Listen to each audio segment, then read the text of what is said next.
جب حضرت عثمان غنی رضی اللہ تعالیٰ عنہ کا محاصرہ کر لیا گیا اور یہ خلافت کا آخری آپ کا دور ہے، 82 سال کی عمر تھی اس وقت آپ کی، اور یہ تاریخ کا دردناک باب ہے کہ حضرت عثمان غنی پر 40 دن تک پانی بند رہا۔ وہ ایک منصوبہ تھا، 3 لوگ 3 مختلف شہروں سے چلے، مصر سے، کوفے سے اور بصرے سے، 1000 آدمی لے کر کے، اور مدینہ المنورہ میں پہنچ کر کے حضرت علی المرتضیٰ سے ملے، ام المومنین سیدہ عائشہ سے ملے، کبار اصحاب سے ملے۔ تو جو انہوں نے کہا تو انہوں نے ان کو کہا کہ نہیں، ایسی کوئی بات نہیں، فہمائش کر کے واپس بھیج دیا۔ حضرت عثمان غنی رضی اللہ تعالیٰ عنہ پر اقربا پروری کا الزام عائد کیا تھا، تو انہوں نے کہا کہ کوئی ایسی بات نہیں ہے۔ پھر یہ تھا کہ آپ نے کم عمر گورنر، کم عمر لوگ مقرر کیے، تو حضرت عثمان نے کہا کہ حضرت اسامہ بھی تو کم عمر تھے، حضور نے ان کو اگر مقرر کیا ہے تو یہ تو مثال ہمارے سامنے موجود ہے، لیکن یہ ایک منصوبہ تھا، اس منصوبے کے تحت یہ 3 جگہوں سے لوگ آئے تھے۔ وہ 3 دن کی مسافت کے بعد پھر تینوں واپس آ گئے، تو یہ ایک سوالیہ نشان ہے کہ تینوں کیوں واپس آ گئے، کوئی ایک تو نہ آتا نا، تو یہ سب طے شدہ منصوبہ تھا۔ اور پھر انہوں نے مدینہ المنورہ کو گھیر لیا، اور جس طرح سے بلوائیوں نے حالات پیدا کر دیے، سیدنا علی المرتضیٰ رضی اللہ تعالیٰ عنہ تو شہر مدینہ سے باہر تشریف لے گئے تھے، اور اپنے بیٹوں امام حسن اور امام حسین رضی اللہ تعالیٰ عنہ کو حضرت عثمان غنی کے دروازے پر مقرر کیا تھا کہ ان کو ضرر نہ پہنچنے دینا۔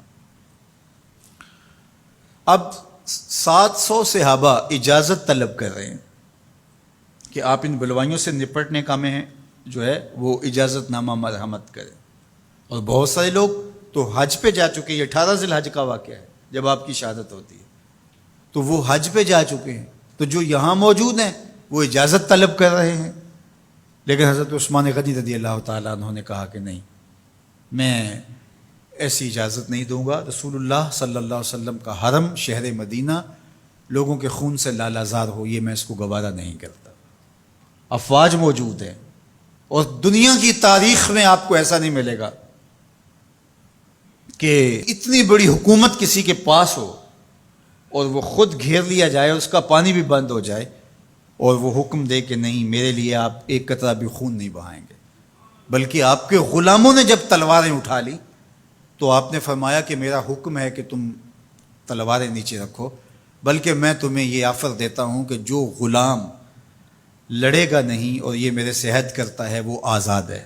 حضرت ابو ہریرہ رضی اللہ تعالیٰ عنہ، حالانکہ یہ پڑھنے پڑھانے والے لوگ تھے، تعلیم و تعلم سے ان کا تعلق تھا، لیکن وہ بھی تلوار لے کے حضرت عثمان غنی کے دفاع میں آ گئے، لیکن حضرت ابو ہریرہ رضی اللہ تعالیٰ عنہ کو بھی حضرت عثمان غنی روک دیتے۔ مالک بن اشتر کہنے لگا کہ ہم آپ کی دستبرداری کے خواہاں ہیں، آپ خلافت سے دستبرداری اختیار کر لیجئے۔ تو حضور علیہ الصلوۃ والسلام کے اس جانثار صحابی نے، حضرت عثمان غنی نے فرمایا یہ نہیں ہو سکتا۔ دستبردار کیوں نہیں ہوئے؟ لگتا تھا یہ سب سے زیادہ آسان تھا، لیکن حضور نے ارشاد فرمایا تھا، اے عثمان، تمہیں اللہ ایک قمیض پہنائے گا، لوگ اس کو اتارنا چاہیں گے، تم کبھی نہ اتارنا۔ تو اس سے مراد خلافت کی قمیض ہے، اور ان کی شہادت کی خبر بھی اللہ کے محبوب علیہ السلام نے دی تھی، اور اگر آپ دستبردار ہو جاتے تو یہ ایک کھلونا بن جاتا، بازیچہ بن جاتی خلافت۔ چند آدمیوں کے پریشر سے خلافت سے دستبرداری کرنا پڑتی۔ اچھا، ایک یہ سوال بھی پیدا ہوتا ہے، چند باغی تھے، ان کو کس طرح کچل دیا جاتا؟ لیکن حضرت عثمان غنی یہ نہیں چاہتے تھے۔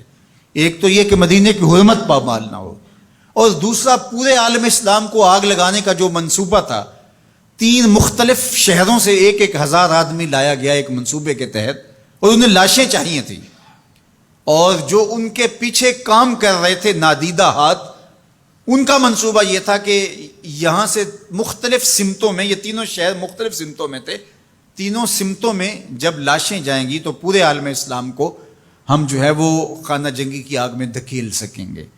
تو حضرت عثمان غنی ان سازشوں سے آگاہ تھے، تو سب سے اہون اور آسان یہ تھا کہ قربانی پیش کر دی جائے، اور پھر انہوں نے سن بھی رکھا تھا کہ 2 شہید ہیں، شہید تو انہوں نے بہرحال ہونا ہے، تو لہٰذا میں خلافت سے دستبردار بھی نہیں ہوں گا، اور شہر مدینہ کی حرمت بھی پامال نہیں ہونے دوں گا۔ اور تیسری بات یہ ہے کہ میں خود مظلوم شہید کر دیا جاؤں، تو وہ آپ نے یہ گوارا کر لیا۔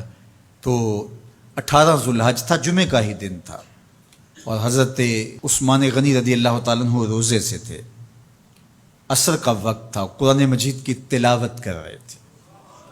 حضرت امام حسن، امام حسین اور حضرت عبداللہ بن زبیر اور دیگر لوگ آپ کے دروازے پہ پہرا دے رہے تھے، لیکن باغی پچھلے گھر سے دیوار پھلانگ کے آپ کے گھر میں داخل ہوئے اور تلوار سے وار کیا۔ آپ کی زوجہ حضرت نائلہ آگے بڑھی اور ہاتھ سے روکنا چاہا، آپ کی انگلیاں کٹ گئیں۔ پھر دوسرا وار کیا تو حضرت عثمان غنی رضی اللہ تعالیٰ عنہ کا دایاں ہاتھ کٹ کے گر گیا۔ حضرت عثمان غنی رضی اللہ تعالیٰ عنہ نے افسوس کیا اور کہا کہ تم نے وہ ہاتھ کاٹ دیا جس سے میں وحی کی کتابت کیا کرتا تھا۔ پھر اس کے بعد آپ پر 9 وار کیے گئے اور آپ کو شہید کر دیا گیا، اور آپ کا خون قرآن مجید پڑھتے ہوئے اس آیت پہ گرا، فَسَيَكْفِيكَهُمُ اللَّهُ وَهُوَ السَّمِيعُ الْعَلِيمُ۔ تو حضرت عثمان غنی رضی اللہ تعالیٰ عنہ مظلوم شہید کیے گئے، بھوکے اور پیاسے شہید کیے گئے، ظلماً شہید کیے گئے۔ حضرت عبداللہ بن عمر رضی اللہ تعالیٰ عنہ فرماتے ہیں کہ حضور فتنوں کا ذکر کر رہے تھے کہ فتنے ہوں گے، بہت بڑے فتنے ہوں گے۔ تو ایک شخص نے چادر اوڑھی ہوئی تھی اور وہ مجلس واعظ کے قریب سے گزرا جہاں حضور کچھ ارشاد فرما رہے تھے، تو آقا کریم نے اشارہ کر کے کہا اس دن یہ شخص حق پہ ہوگا۔ عبداللہ بن عمر کہتے ہیں کہ میں اٹھا اور جا کے دیکھا تو وہ حضرت عثمان تھے۔ تو میں نے حضرت عثمان کے چہرے کو پکڑ کے تھوڑا سا حضور کی جانب کیا اور میں نے کہا حاذا، حضور یہ؟ اللہ کے محبوب فرمایا ہاں یہی، جب فتنے ہوں گے تو فرمایا یہ حق پہ ہوگا۔ تو حضرت عثمان غنی رضی اللہ تعالیٰ عنہ حق کی راہوں کے مسافر، جنہیں حضور کی زبان سے شہید کہا گیا، اور شہید کسی کا انجام ہوتا ہے، تو حضور نے فرمایا یہ شہید ہوگا۔ شہید وہی ہوتا ہے جو بحالت ایمان اس دنیا سے راہ خدا میں اپنی جان قربان کرے۔ فرمایا فَإِنَّمَا عَلَيْكَ نَبِيٌّ وَصِدِّيقٌ وَشَهِيدَانِ، اے پہاڑ رک جا، تو جانتا نہیں تیرے اوپر اللہ کا ایک نبی ہے، ایک صدیق ہے اور 2 شہید ہیں۔ تو حضرت عثمان غنی رضی اللہ تعالیٰ عنہ عظمتوں کے مینار، اللہ اکبر۔ تو یہ حضرت عثمان غنی رضی اللہ تعالیٰ عنہ کا یہ کارنامہ تھا کہ آپ نے اپنی جان پیش کر کے امت کو جو ہے وہ فتنوں سے محفوظ کر لیا اور امت کو بچا لیا۔ حضرت عثمان غنی رضی اللہ تعالیٰ عنہ پہ کروڑوں رحمتیں، کروڑوں سلام۔ ہم آپ کی عظمت کو سلام پیش کرتے ہیں، عقیدتوں کا خراج پیش کرتے ہیں۔ حضور کی خدمت میں ایک جنازہ لایا گیا اور حضور سے عرض کی گئی حضور اس شخص کا جنازہ پڑھا دیجئے، تو حضور نے انکار کر دیا، کہا میں جنازہ نہیں پڑھاؤں گا۔ تو صحابہ نے عرض کیا یا رسول اللہ کبھی ماضی میں ایسا نہیں ہوا، جب بھی کوئی جنازہ لایا جاتا ہے تو آپ جنازہ پڑھا دیتے ہیں اور آپ نے آج انکار کر دیا ہے؟ تو فرمایا یہ شخص میرے عثمان سے بغض رکھتا تھا اور اس کو اللہ نے بھی اپنی رحمتوں سے محروم کر دیا ہے۔ حضور نے اس شخص کا جنازہ نہیں پڑھایا جو مبغض عثمان غنی رضی اللہ تعالی عنہ۔ تو اب آپ اندازہ کیجئے وہ کتنا بدبخت شخص ہے جو حضرت عثمان سے بغض اور دشمنی رکھتا ہے۔ حضرت عثمان غنی رضی اللہ تعالی عنہ سے اللہ کے محبوب علیہ السلام نے کتنی خوبصورت ارشاد فرمائی، میں اس سے حیا کیوں نہ کروں جس سے اللہ کے فرشتے بھی حیا کرتے ہیں۔ یعنی عثمان غنی وہ ہیں جس سے اللہ کے فرشتے بھی حیا کرتے ہیں، اور جو عثمان غنی کا حیا نہیں کرتا اس سے بڑا بے حیا کون ہو سکتا ہے۔ حاکم نے مستدرک کے اندر روایت ذکر کی ہے کہ بہت سارے صحابہ حضور کی بہت ساری خوبیوں کے مظہر تھے، اور سب سے زیادہ حضور کے خلق کے مشابہ حضرت عثمان غنی رضی اللہ تعالیٰ، اور خلق میں سب سے اونچا درجہ حیا کا ہوتا ہے۔ تو حضرت عثمان غنی رضی اللہ تعالیٰ عنہ حیا کے اس مقام پہ فائز المرام تھے جو انہی کا مقصوم تھا۔ اللہ ہمیں حضور کے اہل بیت، حضور کے اصحاب، بلکہ حضور کے در کی مٹی کی تعظیم بھی نصیب کرے۔ اقبال نے کہا تھا خاک طیبہ از دو عالم خوش ترست، آن خنک شہرے کے آنجا دل برست۔ ہمیں تو طیبہ کی مٹی بھی اچھی لگتی ہے اس لیے کہ وہاں محبوب جو رہتے ہیں۔ تو محبت تو اس چیز کی متقاضی ہوتی ہے، محبوب کی راہوں کو بھی سلامی پیش کی جائے۔ تو جو حضور علیہ السلام کے ساتھ منسوب اتنی وقی نسبتیں ہیں ان کا احترام کیوں نہیں کریں گے؟